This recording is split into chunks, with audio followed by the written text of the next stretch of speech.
Good morning, everybody. Good morning, it's JPR, and welcome back to another video. Now, in the past on this channel, we've discussed Pokemon that fans have commonly forgotten about, but today we'll be looking at a small group of Pokemon that it feels like even the creators may have forgotten about. But to be fair, if I had almost 900 children and counting, I might forget a few of them myself. These are Pokemon that have been absent in the core series media for so long that some newer fans may not even know of their existence. Let's get started. Glameow is certainly not an amazingly memorable Pokemon by any stretch of the imagination. I mean, when I personally think of this Pokemon, the only thing that comes to mind is Zoe's Glameow from the anime, but even that was a while ago. And Game Freak seems to agree, as Glameow hasn't been in a games-based Pokedex since its debut in Diamond and Pearl. Its only in-game appearances since then have been through special FunFest missions in Pokemon White 2, and a very specific randomly spawning Mirage Spot area in Omega Ruby and Alpha Sapphire.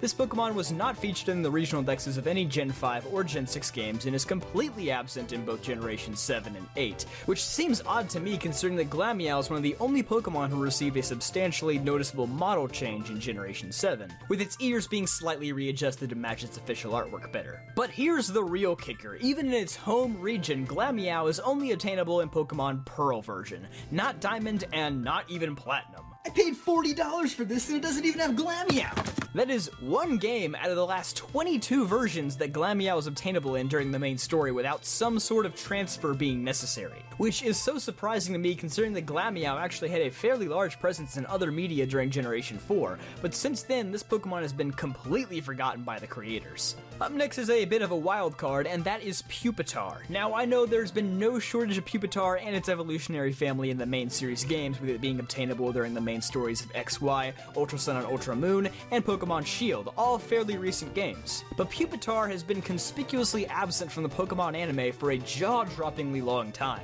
Pupitar's last physical appearance in the Pokemon anime was in episode 6 of the Advanced Generation, titled A Poached Ego.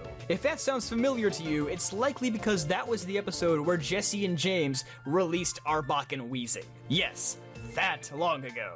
Nearly 800 episodes, or over 17 years to be exact. Some of you guys watching probably weren't even thought of yet. Now, I did say physical appearance because a Pupitar did appear in a fantasy in the 188th episode of the same series, but even counting that, it has been an incredibly long time since Pupitar's last appearance. Now, I couldn't find an official list of every Pokemon in their last anime appearance, but from the Pokemon of the first 3 generations, I couldn't find a single one that's been absent longer in the anime than Pupitar. Sadly, he just seems to be one of those Pokemon that is incredibly overshadowed by both his evolution and his pre-evolution. And while we're talking about the anime, 2 other honorable mentions go to Girafarig, who hasn't appeared since Diamond and Pearl episode 144, nearly 11 years ago. Girafarig has also been quietly absent in all main series games for the past 10 years, with the exception of Omega Ruby and Alpha Sapphire, where it could be found in the Safari Zone.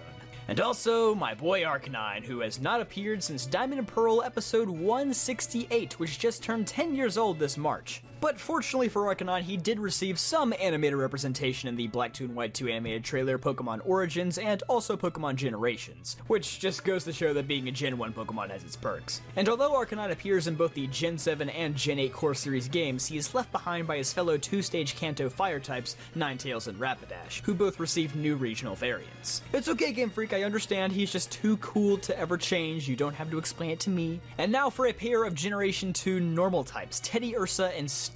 Starting with Teddiursa, in the last 10 years he has only been obtainable through an in-game trade specifically for male players in Pokemon Black 2 and White 2, no, I am not making this up, and the normal type Friend Safari in XY.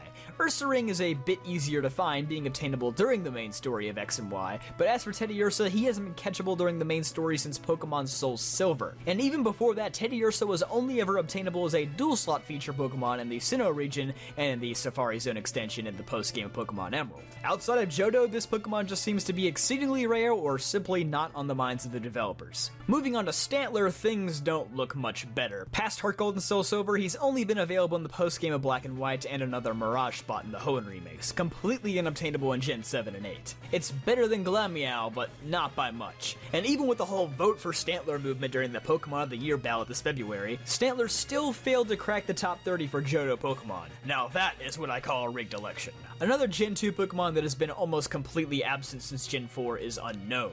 And when I say almost completely absent, I mean it. No trades, no events, just another Mirage Spot in Oras, and that's all this Pokemon has gotten since Heart Gold and Soul Silver. And in addition to being unobtainable without transfers in Gens 5, 7, and 8, Hidden Power, Unown's only move, is no longer functional in Pokemon Sword and Shield, meaning they couldn't battle if they tried, even if they were in Gen 8. And finally, the last and most recent Pokemon to fall from relevance so quickly are a pair of Generation 5 Pokemon.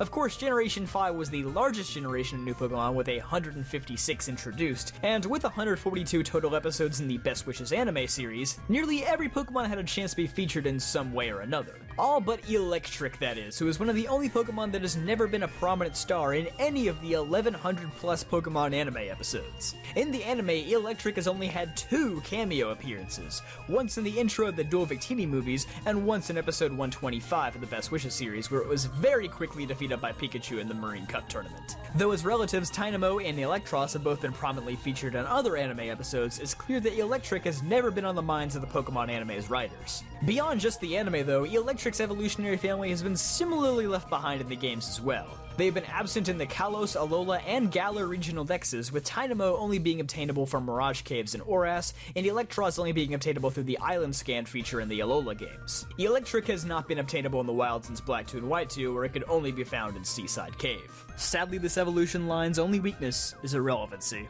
And wrapping things up for today is none other than Cryogonal. It last appeared in Pokemon X and Y in 2013 and has not been obtainable without transfers since. On top of that, Cryogonal has only been obtainable in a whopping 2 locations ever, being Twist Mountain in Black and White and Frost Cavern in XY, which, in case you're wondering, is somehow half of the total locations that Glameow can be found in. Things don't get much better for Cryogonal in the anime either. It only appeared twice during the Best Wishes series, excluding the Kyurem movie, and has not been seen on screen since nearly 8 years ago. So I guess if there was a moral to this video, it would be that it could be worse. You could be one of these two. Thanks for watching today's video. Be sure to leave a like if you enjoyed and subscribe for more videos like this one. I'll see you guys next time.